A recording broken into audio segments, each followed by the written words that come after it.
이미 여러분들에게 몽독해드린 하나님 말씀 에베소서 6장 1절부터 4절에 있는 말씀을 통해서 부모와 자식이라고 하는 제목으로 함께 은혜 나누기를 원합니다. 먼저 기도하겠습니다.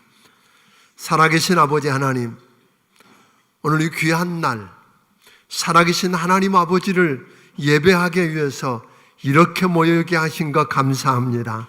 하나님, 여기 임재하셔서 주의 영광을 나타내 보여 주시옵소서. 하나님, 귀한 주의 백성들 한 영혼 한 영혼을 만나 주시옵시고 저들 마음속에 우리 주님을 향한 뜨거운 마음이 불릴 듯 일어날 뿐 아니라 가정을 회복시켜 주시옵소서. 아버지 하나님, 가정을 살려 주시옵소서. 예수님 이름으로 기도하옵나이다. 아멘. 아멘. OECD에서 세계 어린이와 청소년들을 대상으로 행복도 지수 조사를 해보았습니다. 우리나라 어린이와 청소년들이 물질적 만족도는 세계 4위였습니다. 그렇지만 주관적 행복지수, 정말 내가 행복하냐고 느끼는 행복지수는 꼴찌에서 두 번째였습니다. 자식 사랑과 자식 교육열 그러면 세계에서 두 번째가라면 서러운 민족입니다. 자식을 위해서라면 무엇이든지 못할 일도 없고 못해줄 것도 없는 부모 밑에 있는 대한민국 어린이와 청소년들이 행복하지 않고 불행하다고 느끼는 겁니다. 그것도 세계 어린이와 청소년들 가운데서 행복지수가 꼴찌에서 두 번째라는데 충격이 아닐 수가 없는 것입니다. 대한민국 어린이와 청소년들이 행복하지 않고 불행하다고 느끼게 하는 주요 요인을 이렇게 한 3가지만 들여다보면 제일 행복하지 않다고 느끼는 것 가운데 하나는 남보다 더 예쁘고 더 잘생기지 않고 키도 작고 뚱뚱해서 몸이 내놓을만하지 않다는 겁니다. 제가 볼 때는 세계에서 우리나라 애들만큼 이쁘고 귀한 아이들이 없던데 그렇게 느끼는 겁니다. 자기가 얼짱 아니랍니다. 몸짱 아니랍니다. 그러다 보니까 자존감이 낮습니다. 하나님이 나를 이렇게 특별하게 만드셨으니 나는 소중하고 귀한 존재라고 하는 의식이 없기 때문입니다. 또 하나는 공부에 대한 압박입니다. 1등은 1등대로, 꼴찌는 꼴찌대로 스트레스를 받는 교육 현장이 우리나라입니다. 세 번째로는 부모와 함께 대화하고 놀아주는 그런 시간이 너무 작고 부모와 자식 간의 교류가 너무 없다는 겁니다. 그랬더니 부모님들이 자녀들을 위해서 뭘 얼마나 어떻게 해줄까 이렇게 생각하는데 아이들은 뭐라고 말하냐면 부모님이 나한테 뭘 이렇게 해주려고 하는 것보다 부모님들끼리 잘 지내는 게 스트레스 덜 받는 거랍니다. 대한민국은 아이들만 행복하지 않다고 생각하는 게 아닙니다. OECD 조사에서 또 하나 조사를 했는데 세계 노인들의 행복도 지수를 조사해 보았더니 세계 노인들 가운데 행복도 지수가 제일 낮은 나라가 우리나라입니다. 그러니까 우리나라 노인들이 제일 행복하지 않다고 지금 생각하고 사는 겁니다. 이해가 잘 안 됩니다. 자식을 위해서 모든 걸 다 쏟아붓고 산 사람들인데 더군다나 우리나라는 동방에이지국이라고 그러고 어른들을 공경하는 걸 당연하다고 여겼던 나라인데 노인들이 행복하지 않다. 그들이 행복하지 않고 불행하다고 느끼는 이유들을 보았더니 돈이 없답니다. 물질적으로 궁핍하답니다. 물질 문제고 또 하나는 가족과 공동체로부터 소외되어서 외롭답니다. 질병으로 인한 고통과 더 큰 문제는 이제 쓸모가 없다, 무가치하다고 느끼는 데서 오는 거라고 합니다. 그러다 보니까 자연스럽게 세계에서 어린이 청소년 자살률 1위, 노인 자살률 1위라고 하는 불명예스러운 그런 답답한 현실을 맞닥뜨리고 있다고 하는 겁니다. 옛날에 비하면 환경도 좋아지고 물질적으로도 많이 나아졌는데도 불구하고 점점 더 행복하지 않다는 사람들이 늘기만 합니다. 어린이와 청소년 그리고 노인들이 행복하지 않다고 느끼고 불행하다며 무너져가는 것을 제도 탓하고 정치인 탓하고 시대 탓하고 그래서 어쩔 수 없다고 푸념하며 그냥 지나갈 수밖에 없다고 말할 수 있겠냐는 겁니다. 오늘 어린이 주일이요 어버이로 지키는 지금 저는 성경을 통해서 우리 주님께서 오늘 우리에게 주시는 말씀이 무엇인지 귀 기울여 들으면서 그 대안을 찾아보는 시간이 되기를 주의 이름으로 축원합니다. 할 수만 있으면 어떻게 가정을 회복할 수 있는지를 들여다보고 오늘 결심하는 귀한 시간들이 되기를 바랍니다. 이 세상 만물을 창조하신 하나님께서 직접 세우신 기관이 두 개가 있습니다. 그 중에 하나는 가정이고 또 하나는 교회입니다. 그래서 원수 마귀는 이 땅에 하나님의 나라가 세워지고 하나님의 뜻이 이 땅에 이루어지는 걸 방해하기 위해서 하나님이 세우신 기관인 가정과 교회를 허물기 위해서 아주 집요하고 악하게 역사하는 걸 보게 됩니다. 디모데후서 3장 1절부터 4절에 보면 마지막 때가 되면 부모를 거역하고 감사치 않을 거랍니다. 쾌락 사랑하기를 하나님 사랑하는 것보다 더하게 될 거랍니다.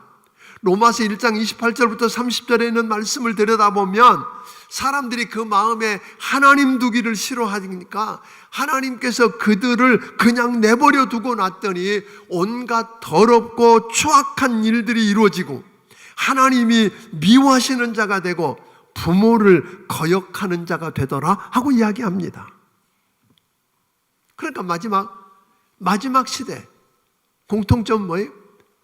부모를 거역하고 가정이 깨어지는 이런 현상을 이야기합니다. 하나님께서 세우신 가정을 건강하고 행복하게 지키는 것이 절대 쉽지 않다는 걸 우리는 보게 됩니다.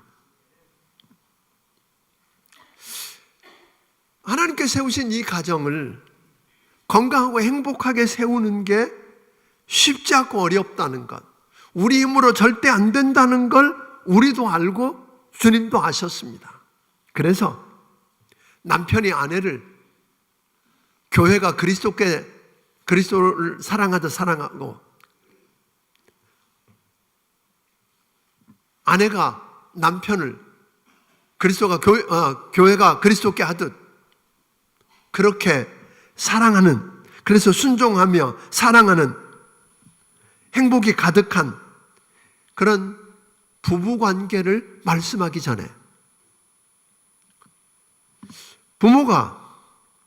자녀가 부모님께 순종하고 공경해서 또 부모가 자녀를 노엽게 하지 않고 교훈과 훈계로 양육할 것을 말씀하시기 전에 가정이 어떻게 건강하고 행복해졌냐고 하는 문제를 이야기하기 전에 바로 에베소서 5장 18절을 통해서 우리 주님은 이렇게 이야기하십니다. 같이 한번 읽어보겠습니다. 에베소서 5장 18절 읽습니다. 술 취하지 말라. 이는 방탕한 것이니 오직 성령으로 충만함을 받으라. 뭘 이야기하고 있어요? 성령 충만해야 된답니다. 성령 충만이라고 하는 말은 다른 말이 아니라 그리스도께서 우리의 삶을 온전히 지배하고 다스리셔야 한다는 말입니다. 주님이 통치하시고 다스리시는 가정이 되면, 능력을 받으면, 은혜가 주어지면 비로소 우리는 아내 노릇, 남편 노릇 제대로 할 수 있고, 아버지 역할, 어머니 역할 제대로 할 수 있고, 자녀 노릇 제대로 할 수 있다고 이야기합니다. 그래서 그 가정은 행복하고 건강해서 천국을 경험할 것이라고 하는 것입니다. 우리는 돈만 있으면 될 것 같습니다. 돈만 있으면 다 될 것 같고 애들이 공부 잘하면 되고 건강하면 될 것 같습니다. 아닙니다. 가정이 다 가족 구성원들이 제 역할을 다 하고 제 노릇 다 하면서 행복해지려고 하면 여기에 시작은 뭐라고요? 성령 충만입니다. 아멘. 여러분, 성령 충만이 무슨 가정하고 상관이 있느냐고요? 예, 맞습니다. 성령이 충만하고 그리스도가 여러분의 삶을 지배하고 통치해야만 비로소 우리 힘으로는 안 된다는 겁니다. 노력해서 안 된다는 거예요. 세상이 우리 가정을 내버려 두지를 않습니다. 성령 충만해서 오늘 여러분 주님 주신 힘으로 아버지 노릇, 어머니 노릇, 남편 노릇, 아내 노릇, 자식 노릇 제대로 하며 오늘 행복을 맛보게 되기를 주의 이름으로 축원합니다. 그런데 하나님께서 친히 써서 새겨주신 10계명을 보면 1계명부터 4계명은 하나님과 우리의 관계에서 하나님 사랑에 대한 명령이 나오고 5계명부터 10계명까지에는 사람과 사람의 관계, 즉 사람 사랑에 대한 하나님의 명령이 나옵니다. 근데 사람과 사람 사이에서 사람을 어떻게 사랑할 것인지에 대한 이야기를 하면서 맨 처음으로 주님이 언급한 이야기가 5계명이 뭐예요? 내 부모를 공경하라. 이걸 맨 윗자리에 올려놓습니다. 이는 무슨 의미냐면 부모님을 공경하지 않는 자, 부모님을 외면하는 자가 남을 진정으로 사랑한다고 하는 건 애시당초 불가능하다는 이야기입니다. 부모를 공경하라 해서 이 공경이라고 하는 말은 히브리어로 카바드라고 하는 말인데 이 뜻은 본래 무겁다 그런 뜻입니다.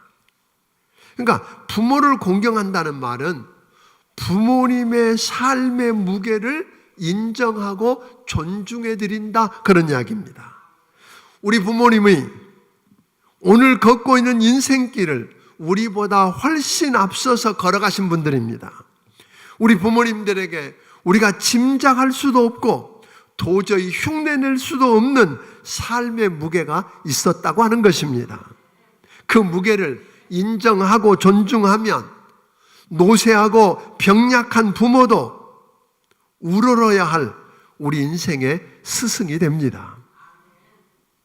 그 무게를 가볍게 여기고 무시하는 자에게는 힘없고 늙은 부모는 다만 귀찮고 무거운 짐일 뿐입니다. 많은 자식들이 부모님을 부담스러워하는 것은 결국 부모가 지난 삶의 무게를 부모님의 지난 삶의 무게를 경시하는 겁니다. 무시하는 것인데서 오는 겁니다. 자신을 낳아서 길러서 오늘이 있게 한 부모님의 삶의 무게를 대수롭게 여기는 자가 어떻게 시장 바닥에서 장사하는 아주머니 삶의 무게를 알기나 하겠느냐는 말입니다. 부모님을 진정으로 사랑하지 않고는 이웃을 내 몸같이 사랑하라는 말을 이룰 수가 없다고 하는 것입니다. 건강하고 행복한 가정을 꾸미며 어린이와 청소년 또 노인이 행복한 나라를 꿈꾸는 우리에게 오늘 성경은 이렇게 이야기합니다.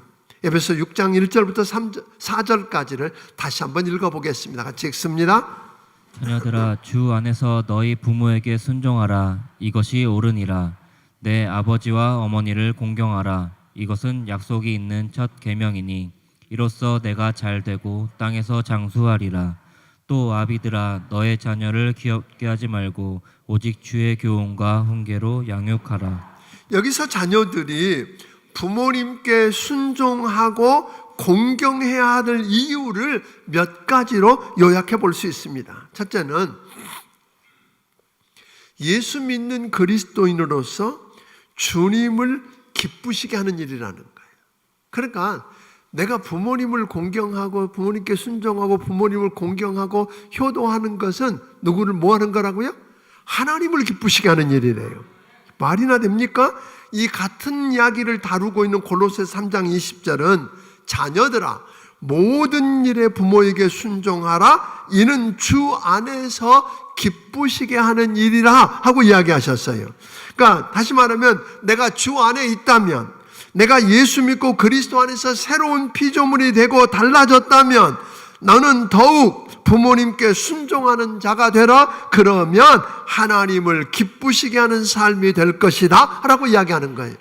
하나님을 기쁘시게 하겠다고 이것저것 하는 여러분, 그거 이전에 먼저 부모님을 공경하고 부모님께 순종하고 공경해드리면 그게 뭐 하는 일이 된다고요?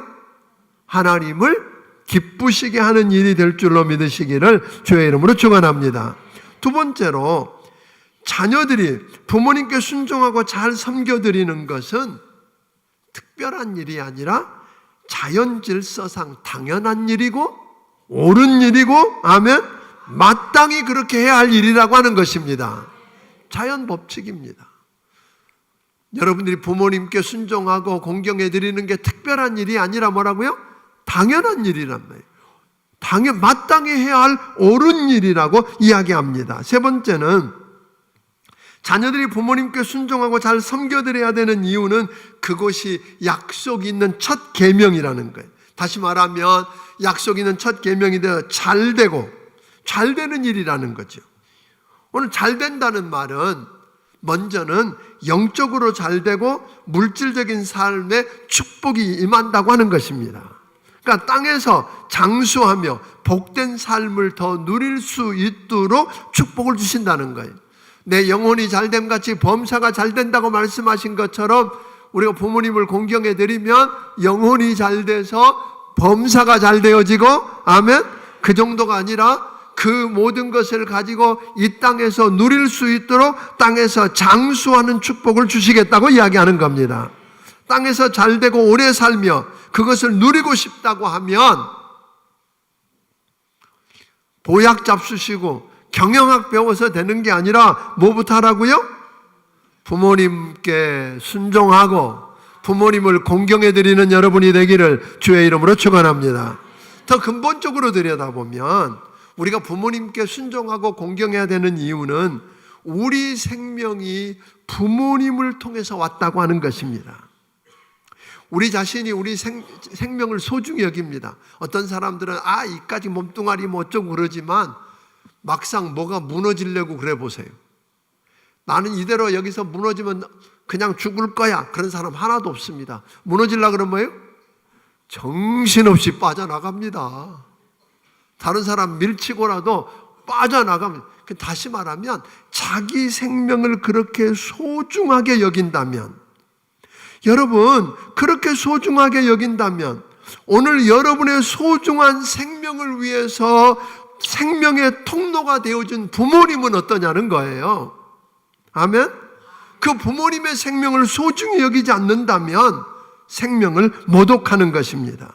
뿐만 아니라 오늘 여러분과 내가 처하고 있는 이 모습, 이 모양, 이 모습은 부모님을 통해서, 부모님이 참으로 많은 시간과 많은 정성과 물질을 쏟아서 나를 양육했기 때문입니다. 아멘? 낳아놓고만 끝낸 게 아닙니다. 진자리 마른 자리 가려가시면서 여러분과 누이고 입히고 가르치고 돌보았다는 거예요. 그러니까 사실은 보면 여러분과 내가 공부할 때 부모님들이 그 등록금 마련하고 필요를 채워주기 위해서 우리 아버지는 얼마나 여러 번 양심을 접었는지 모릅니다.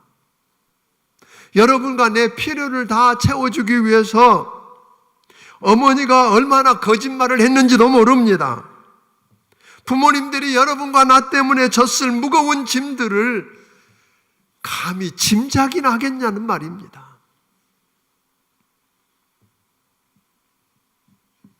또 하나는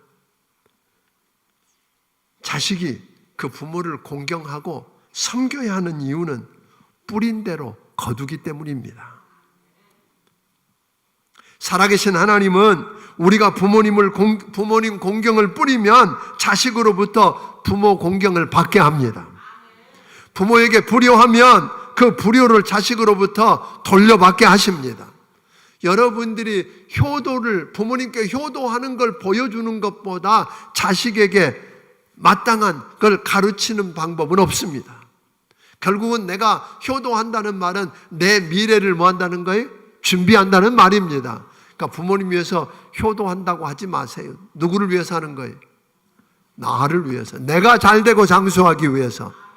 내가 이 땅에서 잘되기 위해서 뿐만 아니라 내 미래의 자녀들이 효도하는 걸 경험하기 위해서 그리하시기를 주의 이름으로 축원합니다. 근데 이런 이야기가 있습니다. 우리 옛날에 많이 나눴던 이야기들인데 10살이 되기 전에 아이들에게 아버지는 무엇이든지 다 할 수 있는, 못하는 게 없는 슈퍼맨입니다. 영웅입니다. 그런데 10대가 되면 그게 사실이 아니라는 걸 알게 됩니다. 아버지는 모르는 것도 많고 못하는 것도 많은 대수롭지 않은 사람일 뿐입니다. 20대의 아버지는 아무것도 모르는 존재입니다. 아버지가 할 수 있는 것, 그건 별로 없고 모르는 게 너무 많다고 생각합니다. 30대가 돼서 아이를 낳아 기르다 보면 아버지 말씀 중에 가끔 맞는 말도 있다는 생각을 합니다. 40대가 되면 아버지 말씀 중에는 귀담아 들을 만한 이야기가 있었다고 생각합니다.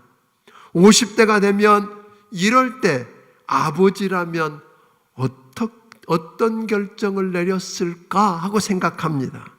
이윽고 60대가 되면 아버지 말씀은 다 맞았습니다 라고 고백합니다. 그런데 그때는 그 부모님은 더 이상 이 땅에 존재하지 않습니다. 부모님이 이 땅에 먼저 사시면서 미리 경험했던 인생의 무게와 가치를 부모가 살아계실 때에 그 생의 무게를 존중하고 인정하고 그 무게를 자기 것으로 인정하는 지혜로운 삶을 살게 되기를 주의 이름으로 축원합니다.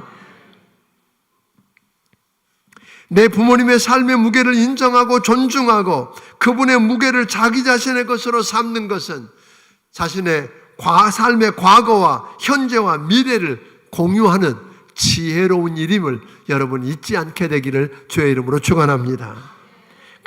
이 땅에 있는 가장 좋은 스승을 바로 내 곁에 두고 있으면서도 지혜를 찾아서 엉뚱한 대로 헤매는 어리석은 여러분이 되지 않기를 주의 이름으로 축원합니다. 그러면 어떻게 우리가 부모님께 순종하고 부모님을 섬겨드려야 할까요? 오늘 본문 1절부터 3절을 보면 그렇게 이야기합니다. 오늘 본문 1절부터 3절에 보니까 부모님께 먼저 뭐하고? 순종하라고 그랬고 내 아버지와 어머니를 뭐하라고 그랬어요? 공경하라고 그랬어요. 여기서 순종이라고 하는 말은 부모의 권위를 인정하는 것으로부터 시작하는 거죠. 내가 오늘 그냥 내가 이렇게 있습니까? 누가 우리 부모를 나의 부모가 되게 하고 오늘 그를 통해서 나를 이 땅에 보내신 분이 누굽니까? 하나님이십니다. 그러니까 부모님의 권위를 인정하지 않는다는 말은 하나님의 권위를 인정하지 않는 거예요. 가정에서 부모의 권위를 인정하지 않고 사는 사람은 하나님의 권위를 인정하기가 쉽지 않다는 거예요. 눈에 보이는 부모님께 순종하는 것을 통해서 보이지 않는 하나님의 권위를 인정하는 훈련을 받는 것입니다. 그런데 순종이라고 하는 말은 본래 두 단어가 합쳐진 말이에요. 뭐뭐 아래서 잘 듣는다 그런 뜻이에요. 그러니까 우리가 부모님의 권위를 인정하고 그분 아래서 그분 말씀을 잘 듣는 것, 이게 뭐라고요? 순종이에요.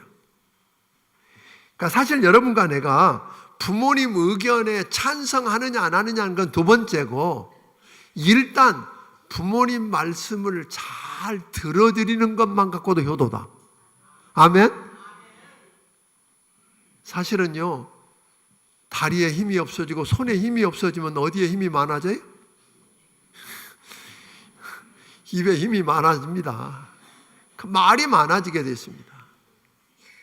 그때 그분의 권위, 그분의 삶의 무게를 인정하고 여러분 그게 맞냐 틀리냐 따지기 전에 잘 들어드리는 여러분이 되기를 주의 이름으로 축원합니다. 잘 들어만 드려도 효도라는 거예요.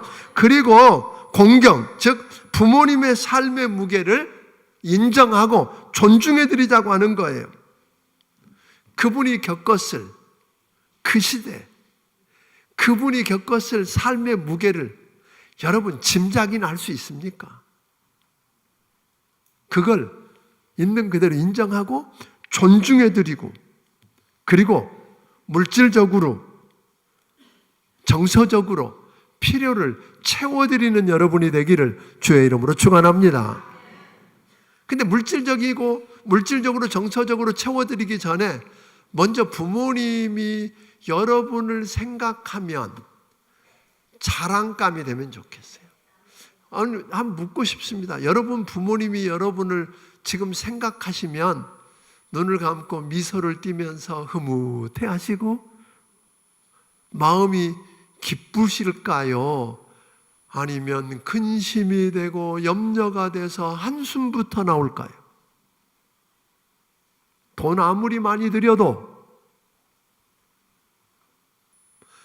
아무리 고기 반찬 많이 사드려도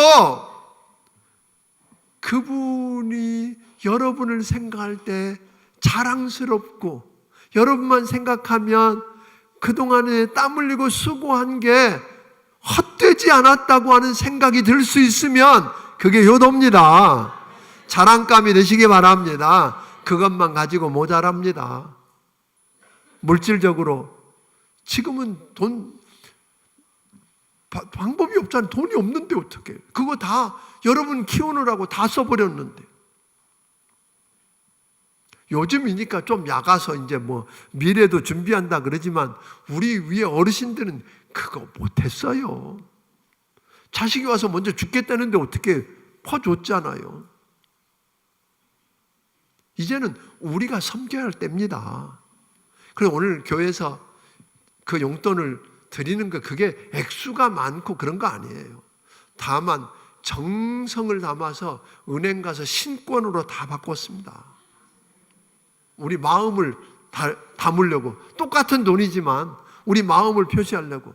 그리고 이렇게 드리는 것은 여러분 자녀들에게 부모님께 뭐 하라고요? 드리라고. 한 번 가서 기마이 쓰지 말고 정기적으로 드리라고. 정기적으로 드리세요. 정기적으로. 부모님이 많이 가지고 돈 많으니까 에이 나보다 더 부자라 상관하지 마요.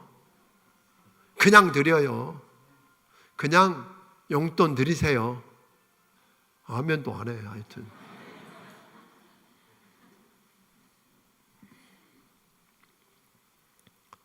또 하나, 그 일을 하되 억지가 아니라 죽게 하듯 하라고 그럽니다. 아멘. 이러면 부모님 공경은 보이지 않는 하나님을 공경하고 순종하기 위한 하나님이신 테스트를 통과하는 거예요. 아멘. 그래서 주님 말씀하셨잖아요. 보이는 부모님 섬기지 못하면서 보이지 않는 하나님 섬긴다고 하는 건 거짓말이다. 여러분, 보이지 않는 하나님을 사랑한다고, 오늘 공경한다고, 섬긴다고, 하나님께 효도한다고 하는 여러분, 눈에 보이는 부모님께 효도하고 오늘 공경해서 그걸 입증해 보이는 여러분이 되기를 주의 이름으로 축원합니다. 그런데 이렇게 부모님께 순종하고 공경하는 게 쉽습니까? 어렵습니까? 어렵습니다.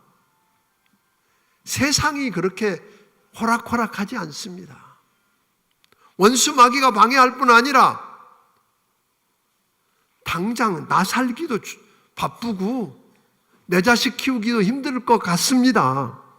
필리핀의 독재자였던 마르코스가 필리핀을 탈출해서 하와이로 도망갈 때 그가 챙긴 건 많은 돈과 보물들을 가지고 갔습니다. 하와이로 갔는데 여전히 그는 가난하지 않았습니다. 그런데 고향에 있는 노모는 그냥 버려두고 갔습니다. 노모는 쓸쓸하게 아들을 기다리다 홀로 죽습니다. 그게 세상입니다. 그런데 다윗을 보니까 사무엘상서 22장의 다윗을 보니까 사울 왕에게 쫓겨서 잡히면 언제 죽을지 모르는 그 절박한 순간에 아둘람 굴로 도망을 갑니다. 그런데 그때 그 아둘람 굴에 부모님이 찾아오고 부모님을 모십니다.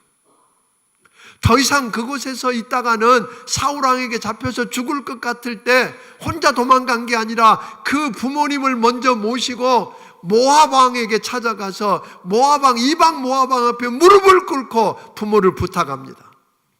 자기 돌아올 때까지 편안히 모셔달라고. 자존심을 다 내려놓고. 여러분, 그랬던 다윗을 하나님은 그냥 내버려 두지 않습니다. 결국은 그 힘들고 어려울 때 부모님을 섬겼던 그 다윗을 하나님이 책임지십니다. 그러니까 부모님을 공경하고 섬기는 것, 효도하는 것, 이거 절대 부질없는 일 아닙니다. 손해보는 일 아닙니다. 낭비 아니라는 것입니다. 여러분이 아는 것처럼 이 땅에 예수님은 사시면서 누가복음 2장 51절에 보니까 어렸을 때 부모님께 순종하며 부모를 공경했다고 이야기합니다. 부모님께 순종하며 사셨던 우리 주님은 말씀하셨습니다. 우리에게 부모를 공경하라고 가르치셨습니다. 그리고 십자가에 죽으실 때 마지막 그 가상 7원 중에 하나는 요한에게 그렇게 이야기하거든요. 요한복음 19장 27절에 보면 요한에게 이야기합니다. 부모님, 더 이상 예수님이 자기 어머니를 모실 수 없었을 때 오늘 요한에게, 제자 요한에게 말합니다. 내 어머니다. 다시 말하면 내 어머니를 부탁한다고, 모셔달라고 부탁을 합니다.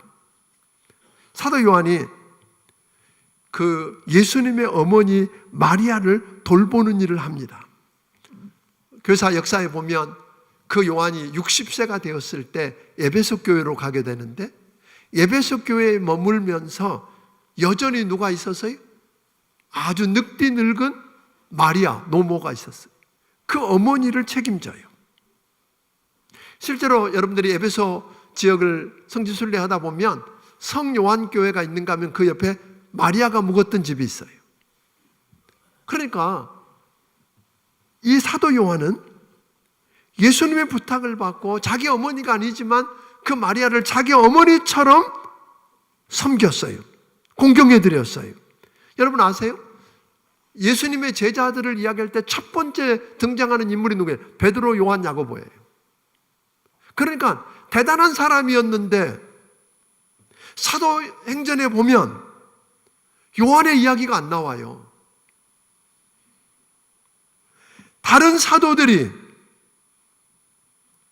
승승장구하면서 이름을 날리고 엄청난 주의 일을 감당하며 업적을 드러낼 때 요한은 안 등장해요. 어쩌면 사도 요한은 내 어머니는 아니었지만 주님이 부탁하신 그 늙은 할멈 마리아를 돌보느라고 누구보다 더 성공할 수 있었고 누구보다 더 많은 일을 감당하면서 이름을 날리며 할 수 있었던 그가 못하고 그렇게 지냈는지 모릅니다. 그게 장애물이라고 생각했을지도 모릅니다. 그런데 여러분, 그 노인네 공경하며 섬기느라고 얼마나 힘이 들었을까요? 그런데 한번 이 시점에 여러분들에게 묻고 싶습니다. 이게 여러분 이야기라고 생각하지 않으세요?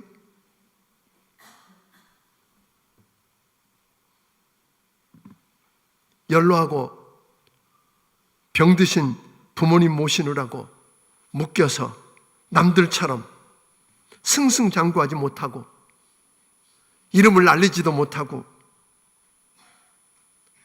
묶여서 힘들게 산다고 느끼는 분 안 계세요?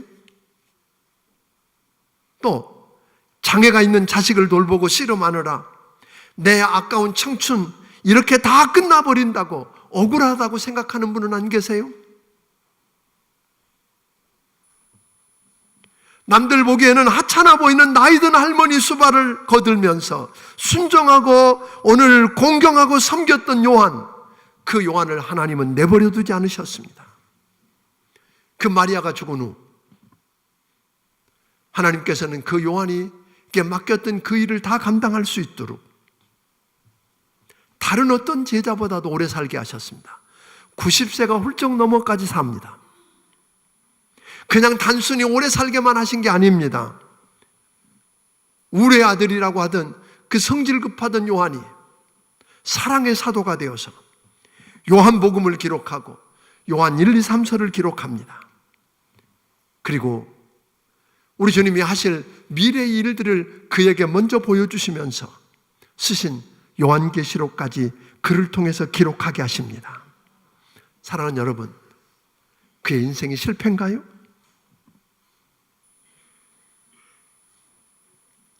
마치 주님이 부탁하셨던 그 여인을 내 어머니처럼 섬겼던 요한,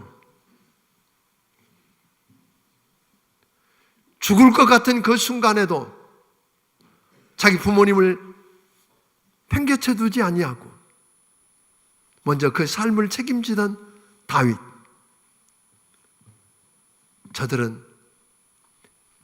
저들의 수고와 땀을 우리 주님이 보셨습니다. 그리고 주님이 갚으셨습니다.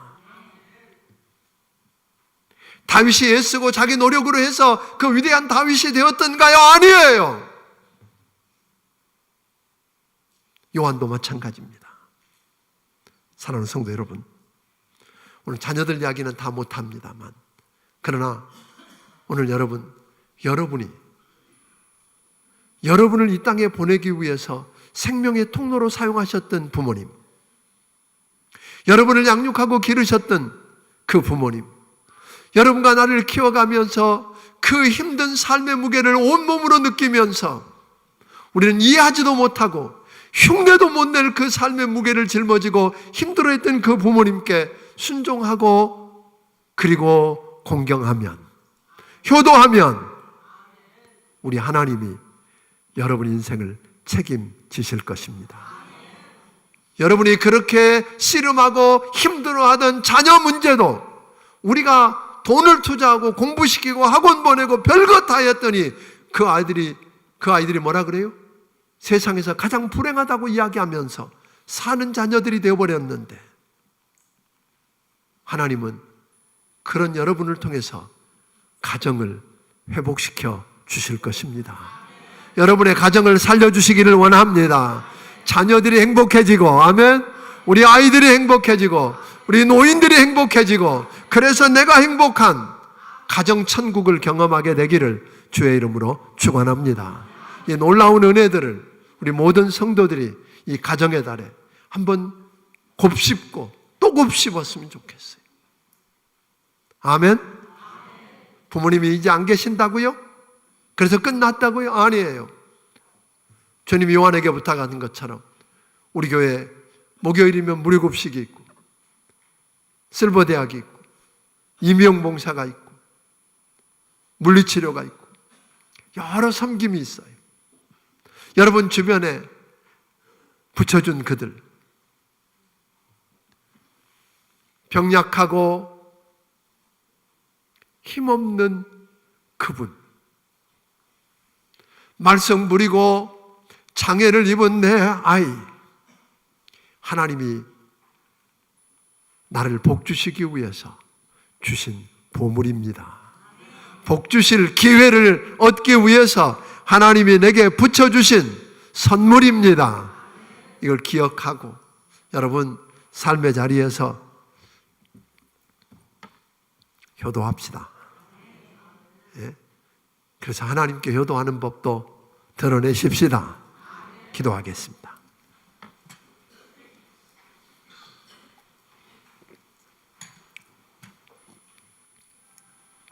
하나님 아버지,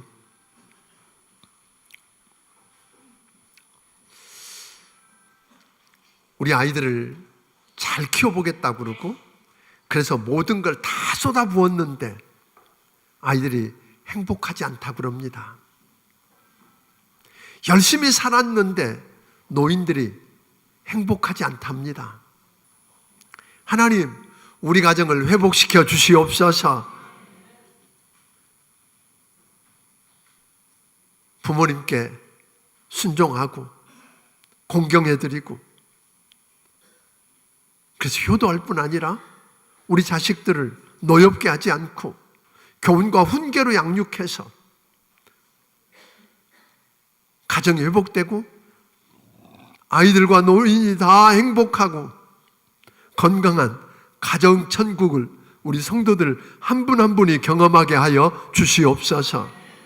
주신 은혜 너무 크고 감사해서 하나님 아버지께 10의 1조와 감사의 물과 건축원금과 선경금과 여러 가지 모양의 예물들을 우리 하나님 아버지 앞에 드립니다. 주님, 저들을 축복하여 주시옵소서. 하나님, 저들 가정을 회복시켜 주시옵소서. 저들이 만난 어려움들이 하나님께서 축복하기 위해서 주신 기회요 보물임을 깨닫고 그것을 통해서 다윗이 누렸고 요한이 누렸던 축복을 누리게 하여 주시옵소서. 예수님 이름으로 기도하옵나이다. 아멘. 말씀을 기억하시며 찬양드리며 준비하신 예물을 하나님 앞에 드리겠습니다.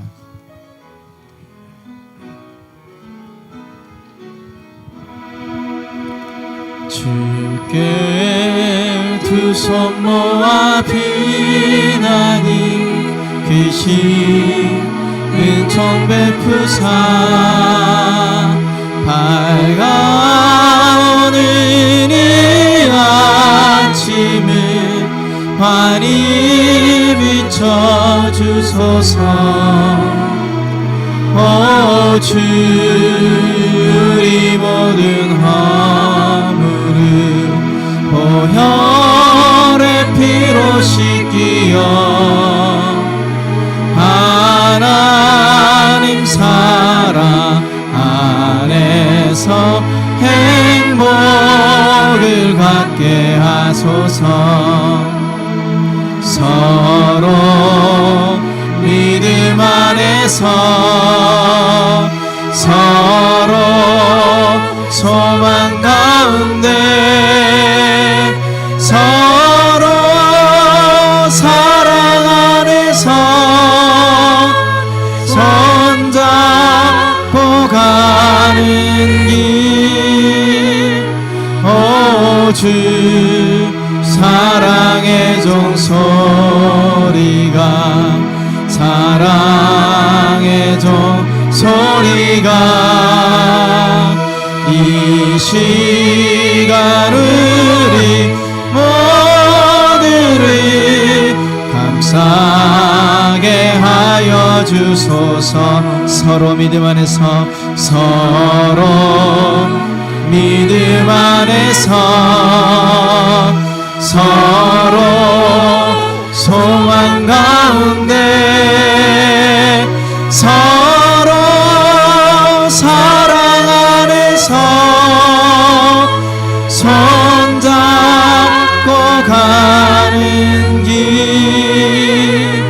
오 주, 사랑의 종소리가 사랑의 종소리가